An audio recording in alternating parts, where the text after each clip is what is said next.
The main events of the week were the parliamentary elections in France and Britain. And if in France there is still intrigue about whether the right will be able to get an absolute majority, then in Britain Labour is celebrating a resounding victory, and Prime Minister Sunak has already announced his resignation. He also congratulated Labour Party leader Keir Starmer on his victory and noted that the transfer of power will take place in a peaceful and orderly manner, with goodwill on all sides. This should give us all confidence in the stability and future of our country, Sunak said. Now King Charles III must task Labour leader Keir Starmer to lead and form a government. Labour's victory will not change Britain's policy towards Ukraine, which will continue to be helped in the war for its independence. By the way, the leader of the French right, Marine Le Pen, was publicly outraged that the racist foreign ministry published her photo on its website.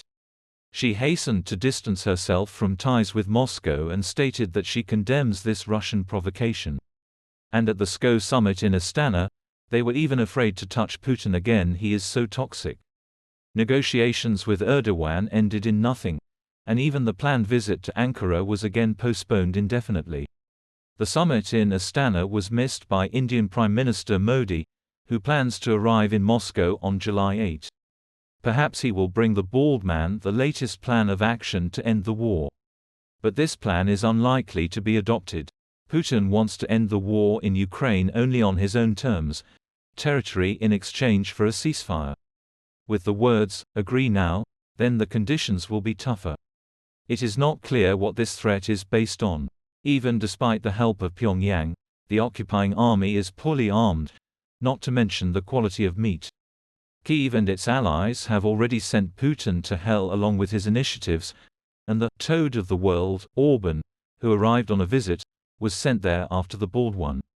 And while the Kremlin is waiting for Trump's second coming to the White House, the cave itself is beginning to crumble. The number of countries falling off the list of schematizers is increasing. This week, Chinese banks ran away from the sanctioned Moscow exchange in friendly ranks. Nabiullina is trembling. The departure of the yuan from the cave could cause a serious blow to Putinamika. The head of VTB, Kostin, whines that now for each new cash transaction he has to come up with a unique scheme that works only once. The West is destroying the schemata, and the Iskanders no longer laugh at the benefits of sanctions. The system is categorically made to understand that, while the fat man dries, the thin man will die, and the role of the thin man is precisely the cave that has been conquered.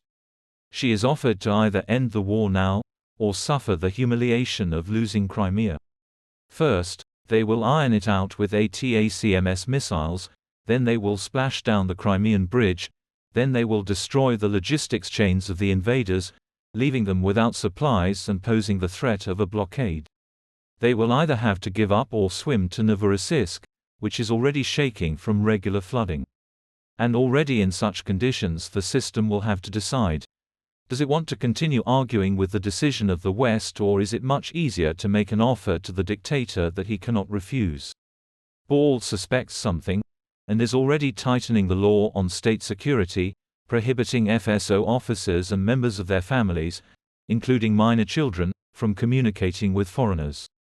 The slightest step to the side and you are fired. At Putin's request, the State Duma adopted a law allowing the deprivation of mandates of parliamentarians who traveled abroad without the consent of the leadership of the chambers of parliament. The rat is afraid that the system will not want to die in an embrace with it, because if there is a threat of losing Crimea, it intends to use the last nuclear argument. Glubinariev is already warming up on this topic by publishing the results of a Levada Center survey, in which a third of the population supports the use of nuclear weapons in Ukraine. The pattern of screaming so hard that everyone craps and crawls away is already taking over the skull of the hegemons. The word is up to the system itself.